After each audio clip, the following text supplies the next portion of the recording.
भारताचा हा मोठा विजय आहे, कारण पाकिस्तानचे सगळे मुद्दे आज आंतरराष्ट्रीय न्यायालयाने फेटाळून लावले आहे।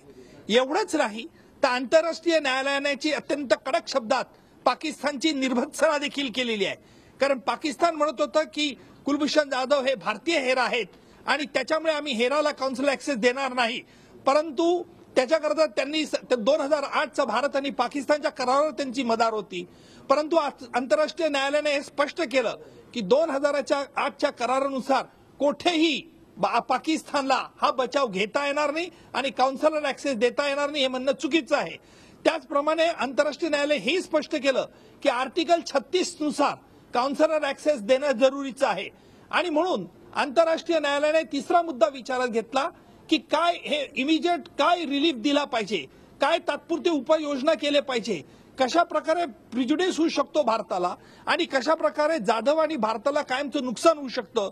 कारण आंतरराष्ट्रीय न्यायालयाने पाकिस्तानच्या वकिलाचे म्हणणं लक्षात घेतलं की 42 दिवस आम्ही फाशी देणार नाही, याचा अर्थ आंतरराष्ट्रीय न्यायालयाने असा घेतला की 42 दिवसानंतर तुम्ही केव्हाही फाशी द्याल, म्हणून आंतरराष्ट्रीय न्यायालयाने स्पष्ट मनाई आदेश दिलेला आहे आणि सांगितलं की कुलभूषण जाधव यांना पाकिस्तान फाशी देऊ शकत नाही आणि त्यांना काउन्सिलर ऍक्सेस देण्यात यावा आणि संपूर्ण त्याची माहिती आंतरराष्ट्रीय न्यायालयाला द्यावी।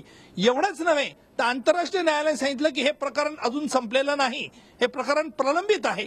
या प्रकरणाचा जेव्हा अंतिम सुनावणी येईल तेव्हा या सगळ्या गोष्टीचा मेरिटवरती पुन्हा विचार करता येईल। माझ्या मते भारताचा हा मोठा नेत्रदीपक विजय आहे आणि म्हणून आज पाकिस्तानचं ढोंग पूर्णपणे उघडकीला आलेला आहे।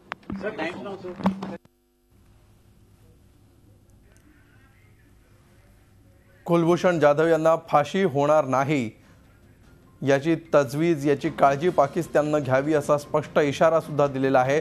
आणि हा निकाल नेमका काय होता, या निकालात आंतरराष्ट्रीय न्यायालयाने काय म्हटलं याचं सखोल विश्लेषण विशेष सरकारी वकील उज्ज्वल निकम यांनी केलं, ते आपण आता ऐकत होतो।